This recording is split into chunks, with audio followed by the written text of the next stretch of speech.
And how about LeBron's Lakers? What if the Lakers' big three are all healthy this coming year? Listen, I'm not going to write them off just based on what's happened here recently. If they're healthy, and I know that's a big if, I don't know that that's going to happen at this stage of their career. But if those two guys alone are healthy, LeBron and AD, and they put in 70, 75 games, and they're healthy for a postseason run, I think they're a contender again in the West because they're two of the most complete players in the entire league. And then you add a guy like Westbrook, if he's used properly, I think the Lakers absolutely talent-wise and on paper, that's a team that can get back into the mix for contention in the West.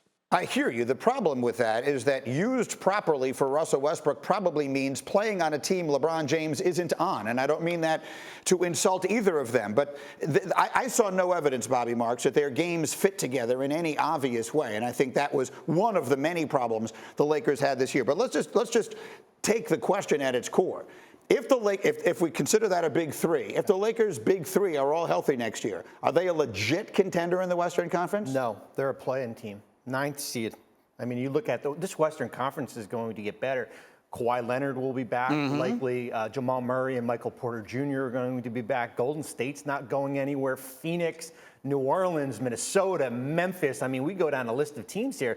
They're staring at 9. But as Leg said, whenever you have LeBron James on your roster, that's always the wild card as far as doing something special. But they got a lot of work to do this offseason. These are the odds that you see as of right now. The Warriors are the favorites to win the West next year, followed by the Clippers with a healthy Kawhi and Paul George. I mean, the Lakers would be definitively, in my view at least, Tim, the second best team in their own building.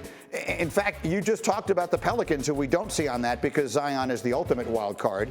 But Legs, I tend to agree with Bobby. I think that the Lakers' ceiling, as currently constituted, is nowhere near a legitimate championship contention. That is at least the way I see it. Now, is there a big move they can make? Perhaps. But as currently constituted, I can't see it.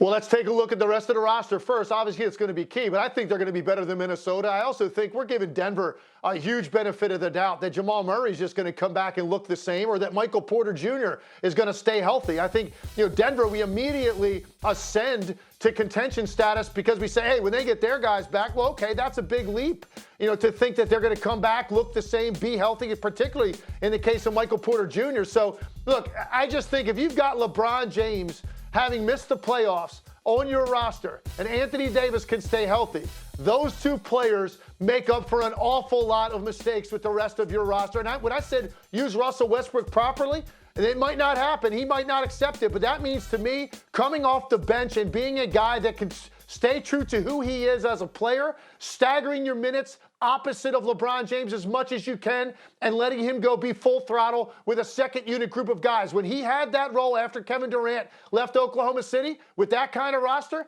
he was an MVP of the league when he was able to just go be himself with other guys and let him go make all the decisions. You have to stagger his minutes with LeBron, though, in order to make that happen. Otherwise, they're stepping on each other's feet, like you guys alluded to. I'm with that, and that's going to be up to Russell Westbrook. I haven't seen any obvious reason to expect him to be satisfied in that role. I think that was a big part of the issue that he had with Frank Vogel this past year. As the offseason gets underway, Bobby, is there anything monumental they can do? Like, they've changed coaches.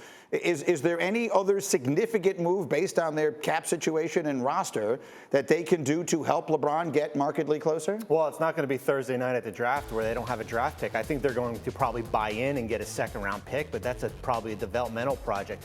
You've got 7 open roster spots, the veteran minimum exception, and the $6.4 million tax mid-level. If there was a deal for Russell Westbrook already, they would have gone out and done that, and they made it clear they're not attaching draft picks to just get rid of him. So how this roster goes next year is not going to be what LeBron James does or Anthony Davis.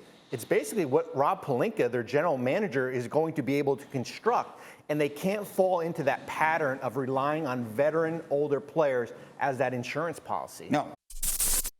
Thank you for watching ESPN on YouTube. For live streaming sports and premium content, subscribe to ESPN+.